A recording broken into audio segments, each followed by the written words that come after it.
Lord Sri Rama was incarnation of Lord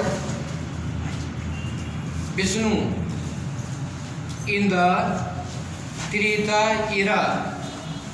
He took the incarnation of Lord Rama.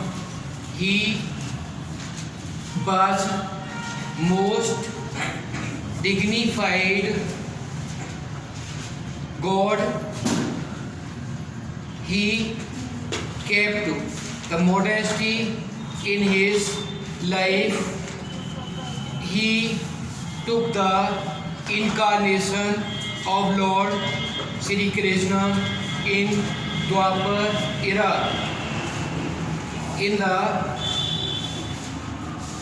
Treta Yuga, he was modest when he went with the seas to protect the yajna. He touched his feet to the stone which became the woman. He kept the modesty in his life. He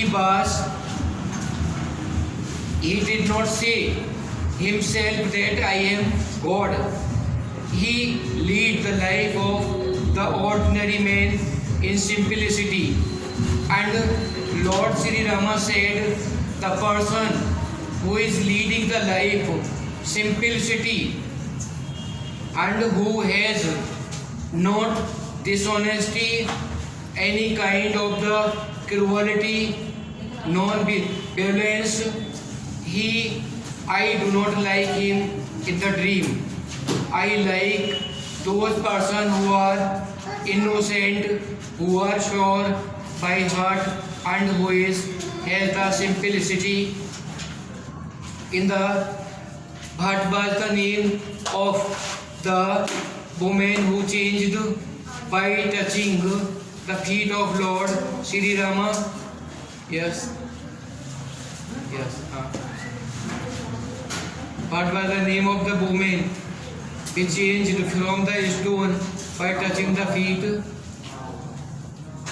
Anyone? Ahilya. Ahilya was by touching the feet of Lord Sri Rama. She changed from the statue of stone. Hindi में देखो समझ लो, भगवान राम ने त्रेता युग में अवतार लिया था। वो विष्णु भगवान ने त्रेता युग में, एरा माने युग, त्रेता युग में अवतार लिया तो वो भगवान राम का लिया था। और उन्होंने मर्यादा पुरुषोत्तम थे।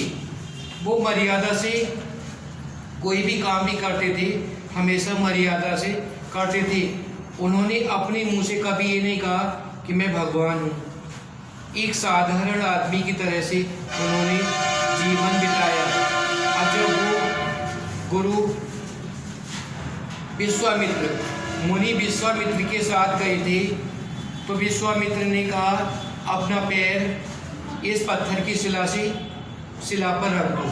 तो भगवान राम ने जैसे ही अपना पैर पत्थर की शिला पर रखा तो वो एक औरत बन गई, वो एक महिला बन गई। उसका नाम था अहिल्या। तो Ahilya, you must know the mythology of you Ramayana. In the Ramayana all that we seek very good. When we are following Ramayana, we will not do any bad work. It will be very nice for you. You read, you hear the Ramayana, but follow it. देखो यहाँ पर भगवान ने कहा है, भगवान राम ने कहा है, निर्मल मन जन सो मोहि भावा। मोहि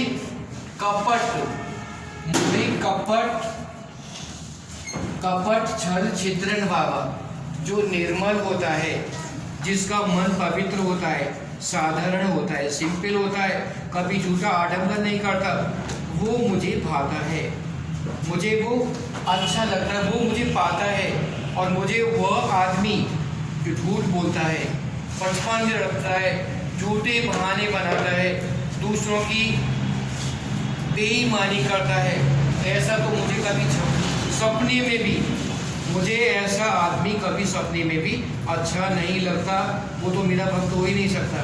तो भगवान ने एक एक चौपाई में बड़ा अच्छा जो है कहा है, ये सभी को तुमको याद होना चाहिए। और to be that increase the culture of you have to read Bhagavad Gita, you have to read Ramayana and also follow it. Before starting the class, I sometimes tell you about remembering Lord Rama or Lord Krishna. After discussing Lord, then I will start the science.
देखो ये 100 coulomb का charge है और यहाँ पर 25 coulomb का charge है, और ये इधर से 1 मीटर की डिस्टेंस पे रखा है, इधर से 2 मीटर की डिस्टेंस पे रखा हुआ है। और ये 10 कूलम का चार्ज है, चार्ज की यूनिट कूलम होती है। तो अब ये किधर जाएगा, इस पर कितना फोर्स कहाँ लगेगा। मैंने कूलम लॉ बताया था, कूलम का लॉ बताया था कि कुछ चार्जेस होते हैं तो उनमें अगर अपोजिट होंगे तो वो अट्रैक्ट होते हैं और रिपील, और अगर वो लाइक होते हैं तो रिपील होते हैं ना, रिपील होते हैं। जैसे क्लाउड का हमने एग्जाम्पल लिया, क्लाउड जो होते हैं, क्लाउड पर चार्ज आ रहा है, क्लाउड पर नेगेटिव और पॉजिटिव चार्ज आ गया। अब नेगेटिव पॉजिटिव वाले तो एक दूसरे से खींचते हैं, और जब पास में आ गए ना, जैसे पास में आए एकदम लाइटनिंग होगी, थंडरिंग होगी और न्यूट्रल चार्ज हो जाएगा। तो 10 न्यूटन वाले पे अब ये भी इसे रिपेल करेगा, इधर से रिपेल कर रहा है, ये अपनी ओर खींचेगा या भगाएगा, दूर भगाएगा, और ये भी दूर भगाएगा, दोनों दूर भगा रहे हैं ना। तो ये किधर जाएगा, ये क्वेश्चन है। अब हम ऐसे तो नहीं बता सकते, न्यूमेरिकल निकालेंगे, न्यूमेरिकल निकाल के तब बताएंगे कि इस पर कितना फोर्स किधर से लग रहा है। तो इस पर रिपेल यहाँ से लग रहा है, ये रिपेल होगा, ये Q1 चार्ज, ये Q2 चार्ज। मैंने कूलम का लॉ बताया था, force exerted between two charges F equal to 1/4 pi epsilon 0 Q1 Q2 upon R square.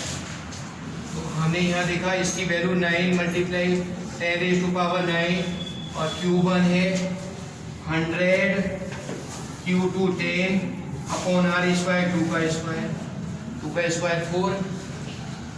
तो ये हो गया 9 मल्टीप्लाई 10⁻⁹ मल्टीप्लाई 1000 अपॉन 4 से डिवाइड किया, 4 2 जा 8, 4 5 से 20, 25 9 जा 225, 0 मल्टीप्लाई 10⁻⁹ न्यूटन। और इसे हम लिख सकते हैं 1 2 3 2.25 मल्टीप्लाई 10⁻³ और बढ़ गए 12 न्यूटन। ये साइंटिफिक नोटेशन होता है, डेसिमल के 1 प्लेस के बाद में डेसिमल लगा देते हैं। ये 1 प्लेस के बाद में इतना न्यूटन इसका ऐसे फोर्स लग रहा है, ये तो क्या कर रहा है, इसको इधर धकेल रहा है और ये इसको इधर धकेल रहा है, लेकिन ये ज़्यादा होगा, ये ऐसे कर रहा है, ठीक है। ऐसे ही यहाँ पर होगा, ये वाला इसको इधर रिपील करेगा, रिपील माने दूर भगाना। अब हमने इसके बीच में फोर्स निकाला, F equal to 1/4 epsilon 0 Q1 Q2 upon R square 9 multiply 10⁻9 multiply 10 25 multiply 10 upon 1 का स्क्वायर। 1 का स्क्वायर कितना होगा? हाँ 1 का स्क्वायर 4, 1 का स्क्वायर 2 होगा, 1 होगा। 9 मल्टीप्लाई 10⁻9 मल्टीप्लाई 250, तो ये हो गया 25 9 जा 225 0 multiply 10⁻9 newton equal to 2.25 10⁻12 newton. देखो दोनों ओर से फोर्स इक्वल है, ये भी इतने फोर्स से इसे इधर धकेल रहा है और ये भी इसी फोर्स से धकेल रहा है, तो ये कहीं जाएगा? नहीं जाएगा, ये यहीं पर है, ये किधर भी नहीं जाएगा। अगर ये फोर्स ज़्यादा होता तो इसको इधर धकेल देता, या ये ज़्यादा होता तो इधर धकेल देता, लेकिन दोनों से फोर्स इक्वल आ रहे तो ये कहीं भी मूव नहीं होगा, दोनों फोर्स न्यूट्रल हो गए। अगर दोनों फोर्स इक्वल है तो ये कहीं भी मूव नहीं होगा। समझ में आ गया? ये रिपील कर रहा है, कोई भी अटैक नहीं कर रहा। फॉर्मूला याद रखो, Coulomb's law, force exerted between two charges is directly proportional to the amount of charge and inversely proportional to the square of distance। Distance जितनी ज़्यादा होगी फोर्स उतना ही कम लगेगा, और डिस्टेंस कम होती है फोर्स ज़्यादा लगता है। जैसे मैग्नेट में देखा है ना, मैग्नेट में अगर पास में रखा तो फोर्स ज़्यादा लगता है और दूर रखेंगे तो कम लगता है। और यहाँ पर भी मैग्नेट की तरह ही सेम है, वो मैग्नेटिक फील्ड होता है, लेकिन वो ये वाला है इलेक्ट्रिक। जो चार्जों के बीच में फोर्स लगता है, अगर हमने प्लास्टिक की स्पूल को रब किया और रब करने के बाद में देखते हैं वो छोटे छोटे पार्टिकल्स को खींच लेता है। क्यों खींचता है? क्योंकि उसके अंदर से इलेक्ट्रॉन निकल जाते हैं तो वो पॉजिटिव चार्ज हो जाता है, इसलिए वो खींचता है चार्ज। अगर गिलास रॉड को 4 टू काइंड होते हैं, पॉजिटिव और नेगेटिव। गिलास रॉड को सिल्क क्लॉथ से रगड़ते हैं तो गिलास की रॉड के ऊपर जो चार्ज होता है वो पॉजिटिव होता है। What is positive charge? When the glass rod is rubbed, silicon cloth charge acquired on the glass rod is called positive charge. Or when ebonite rod is rubbed with the animal fur, the charge acquired on the ebonite is called negative charge. तो ebonite की rod को हमने जानवरों की खाल से रगड़ा, जैसे कि खरगोश है, चूहा, बिल्ली, इनके बाल बहुत मुलायम होते हैं ना, उनसे अगर उसको ebonite को रब करते हैं तो उसके ऊपर नेगेटिव चार्ज आता है। और गिलास रॉड को स्टील की क्लॉथ से रगड़ते हैं तो पॉजिटिव चार्ज आता है। अब हमने गिलास रॉड को लिया और एक ebonite की रॉड को ले लिया और यहाँ पर लटका दिया, तो ये दोनों लटका दिया तो ये टच हो जाएंगे एक दूसरे से चिपक जाएंगी, दोनों पे अपोजिट चार्ज है। और 2 गिलास रॉड को अगर सिलिकॉन क्लॉथ से रब किया और फिर उनको लटका दिया तो एक दूसरे से दूर हो जाएंगी। अगर गिलास रॉड को ही दोनों को किया तो एक रॉड ऐसे हो जाएगी और दूसरी वाली रॉड है वो ऐसे हो जाएगी, इस तरह से। देखो अगर हमने 2 गुब्बारे लिए और गुब्बारों को जो है किसी क्लॉथ से रगड़ा, और रगड़ने के बाद में हमने गुब्बारे छोड़ दिए, उसको धागे से बांध के छोड़ दें। मिटा दूं? यस सर, मिटा दो।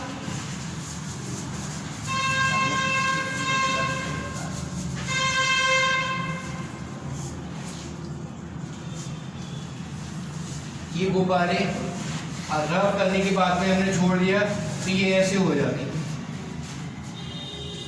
पहले हमने गुब्बारों को लटका दिया था, पास पास में थे, दोनों चिपकी हुई थी, और फिर हमने रब किया, और रब करने के बाद छोड़ दिया तो ये दूर दूर हो गई। क्यों हो गए? क्योंकि इनपे चार्ज लाइक चार्ज आया, लाइक चार्ज आ गया, इसलिए ये दूर दूर हो गई। तो लाइक चार्ज हमेशा रिपील करेगा और अपोजिट चार्ज होगा वो अटैक करेगा। इबोनाइट और गिलास रॉड चिपक जाती है, अटैक करती है, क्योंकि अपोजिट चार्ज है। अगर इबोनाइट और इबोनाइट दोनों भी रॉड को हम लाते हैं तो वो दूर दूर भाग जाती है। इसी तरह से गिलास रॉड से दूर भागेगी, उस पर सेम चार्ज होगा।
तो ये वाले सम हैं, नेक्स्ट वाले सभी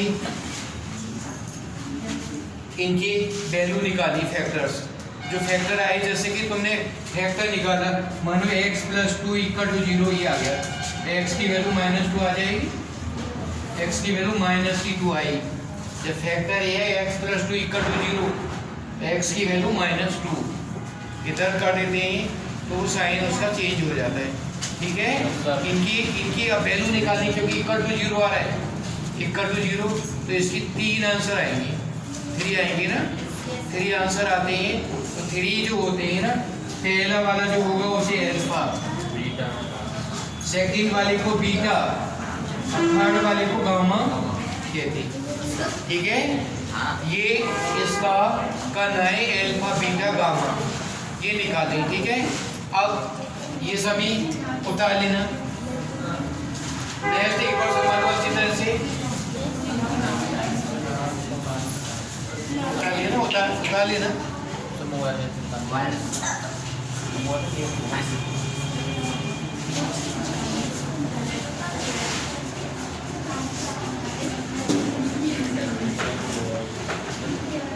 x + 2x + 3y, 2x + 3y = 13, और 3x + 2y = 12। ये दो इक्वेशन है, देखो ध्यान से, ये कभी कभी फिजिक्स में ऐसे न्यूमेरिकल आ जाते हैं जो हमें निकालनी पड़ती, उसमें जो है ना, जो उसका रूल है किरचॉफ्स रूल, उसमें इस तरीके से हम आ जाते हैं, जो इक्वेशन बन जाते हैं, आई जे के बन जाते हैं ना, आई का। तो इस तरह से हमें एक्स वाई की वैल्यू निकालनी है। देखो ये इसका मेथड है, पहला तो substitution method, substitution tuition method. दूसरा ग्राफिकल मेथड। तीसरा एलिमिनेशन मेथड। और चौथा क्रॉस मल्टीप्लिकेशन मेथड। ये 4 मेथड से सवाल को निकाला जा सकता है। अगर एग्जाम में आता है कि इस मेथड से निकालो तो उसी मेथड से निकालना पड़ेगा। दूसरे मेथड से निकाल दिया और उसका आंसर सही आ रहा है तो उस पर मार्क्स नहीं मिलेंगे। 4 मेथड से एक्स वाई की वैल्यू ये निकालनी है किसी से। तो पहले मैं सब्स्टिट्यूशन मेथड से ले रहा हूँ, आंसर सबसे एक आएगा, सेम आएगा आंसर। तो हमें सब्स्टिट्यूशन मेथड से पहले वाले इक्वेशन को देखा। अब बातें नहीं किसी की आवाज नहीं। 3y equal to 13 minus 2x, ठीक है। अब y equal to 13 minus 2x upon 3, ये फर्स्ट बन गया। ये वाला ये तो था, ये थर्ड इक्वेशन y की वैल्यू आ गई। ये हमने इसे पहले वाले से निकाला। दूसरे में देखा 2y इक्वल टू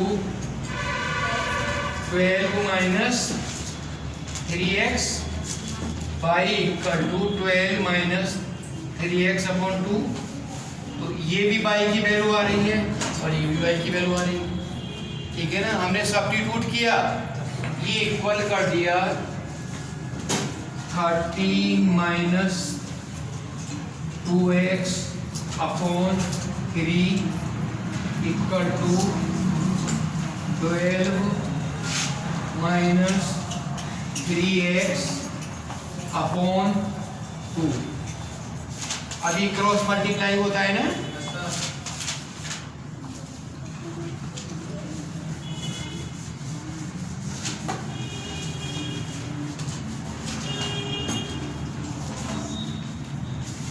टू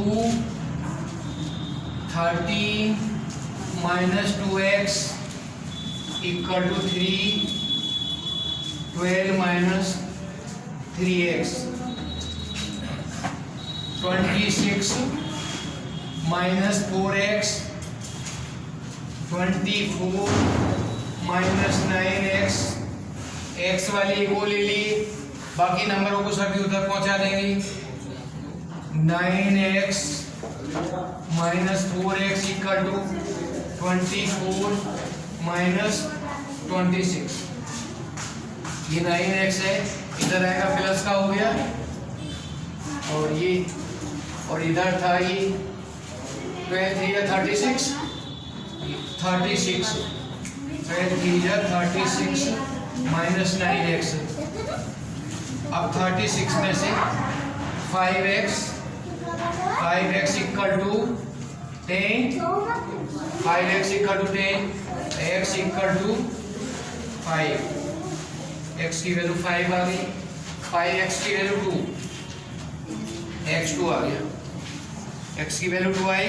और x की वैल्यू फिर हमने किसी भी इक्वेशन पे लगा दी। y इक्वल टू हुआ 13 minus 2x upon 3, 13 minus 2 multiply 3, 2 multiply 2 upon 3, 13 minus 4 upon 3, 9 upon 3 equal to y की वैल्यू 3 आ गई, x की वैल्यू कितनी आई 2 और y की वैल्यू 3। ये सब्स्टिट्यूशन मेथड से आया। दूसरा ग्राफिकल मेथड बिटा दूं?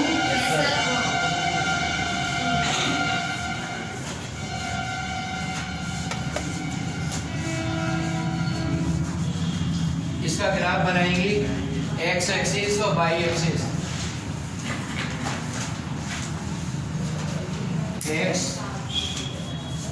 x dash y y dash important होते हैं 1 2 3 4 5 1 2 3 4 5 6 -1 -2 -3 -1 -2 -3 ऐसे क्वाड्रेटिक में होती है ना, इधर वैल्यू प्लस होगी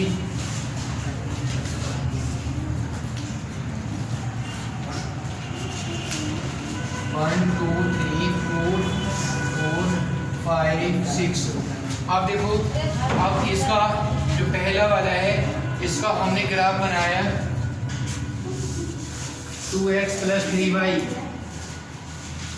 2x + 3y = 13। इसमें हमने देखा 2x = 13 - 3y x = 13 - 3y / 2। समझ में आ रहा है ना? अब देखो y की वैल्यू यहाँ पर हमने टेबल बनाई और इस टेबल में ये x और ये y, तो मैंने y की वैल्यू 0 लगा दी, y की वैल्यू हमने 1 लगाई, y की वैल्यू 1 लगाई 13 3 बन जा 3 13 में से 3 माइनस किया 10 और 10 में 2 का डिवाइड कर दूं 5 आ गया, 5 आ गया ना। और फिर हमने इसकी वैल्यू लगा दी 3 लगा दी, y की वैल्यू 3 लगा दी, 3 किया 9 13 में से 9 माइनस करो 4/2 कितना आया, ये आ गया। फिर हमने y की वैल्यू 5 लगा दी, तो 5 3 या 15 और 13 में से 15 माइनस किया तो -2 -2/2 -1 मेरी वैल्यू की टेबल आ गई, ठीक है ना। अब देखो इसका ग्राफ समझ लो, पहले मैं इसका ग्राफ बना दूं फिर दूसरी लाइन का बनाएंगे। तो हमने देखा ये x की वैल्यू 5 पर 1 है, 5 पर 1 है, 5 पर 1 आ गया ना। अब x की वैल्यू 2 पर 3, 2 पर ये 3 आ गया, ये 3 मिल रहा है। और -1 पर 5, -1 पर ये 5 ये मिल रहा है, ठीक है। तो देखो एक स्ट्रेट लाइन आ गई ऐसी, ये स्ट्रेट लाइन आ गई, ठीक है। इस लाइन का इक्वेशन क्या है, 2x + 3y = 13। इसकी लाइन ये बनेगी, ग्राफ पेपर पे बनाना, ग्राफ पर कॉपी पर एक्चुअल आएगा, ठीक है। ग्राफ ये साइंस में भी आता है, मोशन में आता है, और में भी आता है, ग्राफिकल से मैं सॉल्व कर रहा हूँ। अब हमने दूसरा इक्वेशन लिया, मिटा दो इसे, सब में उतार लिया ना। ध्यान से समझ लो, ये देखो अगर तुम्हें मैथ में नहीं आ रहा तो साइंस में बिल्कुल नहीं आएगा। साइंस में डेरिवेशन तुम्हारे, साइंस में डेरिवेशन होते हैं, ग्राफ बनाते हैं, ग्राफ साइंस में भी आता है, मैथ में भी। बड़े ध्यान से समझ लो, 3x + 2y 3x + 2y = 12, 2y = 30, 12 - 3x और y = 12 - 3x / 2। वही टेबल बनाओ, x y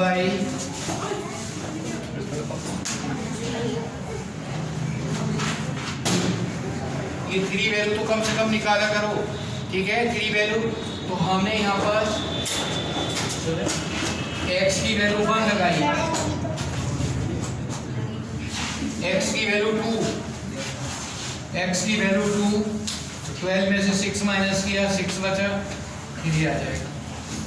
और s की वैल्यू 4 लगाई, 4 3 या 12, 4 3 या 12 में से 0 आ गया। और x की वैल्यू 5 लगाई, 5 3 या 15, 6 लगा दी, x की वैल्यू 6 3 या 18 माइनस किया 12 में से -6, ये -3 आ जाएगा, ठीक है। आप देखो ग्राफ पर शो किया,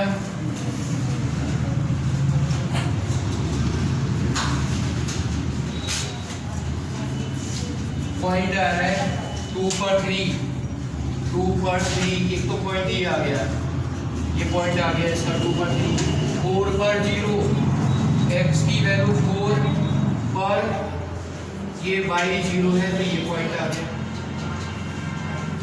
6 पर, x की वैल्यू 6 पर -3, 6 यहाँ पर 6 होगा और 6 पर माइनस का 3, -3 ये हो गया, -3, तो ये वाला पॉइंट आएगा यहाँ पर कहीं पर आएगा। तो ये लाइन जाएगी इस तरह से जाएगी, ये लाइन इस तरह से ऐसे गई।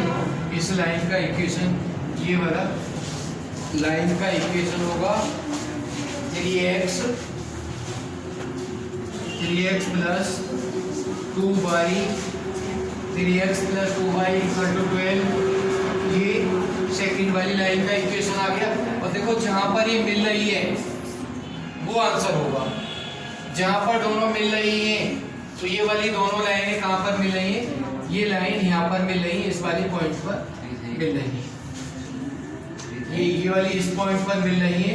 तो x की वैल्यू आ रही है 2 और y की वैल्यू आ रही है, ठीक है। ग्राफ पर बिल्कुल एक्चुअल आ जाएगा, ये 2 3 ग्राफ पर बनाओगे, नाप से बनाओगे, आ जाएगा। ये ग्राफिकल मेथड हो गया, उठा लो सभी। 2 वेरिएबल x और y के जब होते हैं तो इस तरह से सॉल्यूशन करते हैं। अब मैं थर्ड वाला बता रहा हूँ जो सबसे सिंपल है, एलिमिनेशन मेथड। एलिमिनेशन मेथड ये सबसे सिंपल मेथड है, और अगर कुछ नहीं लिखा तो एलिमिनेशन से ही सवाल को करना चाहिए।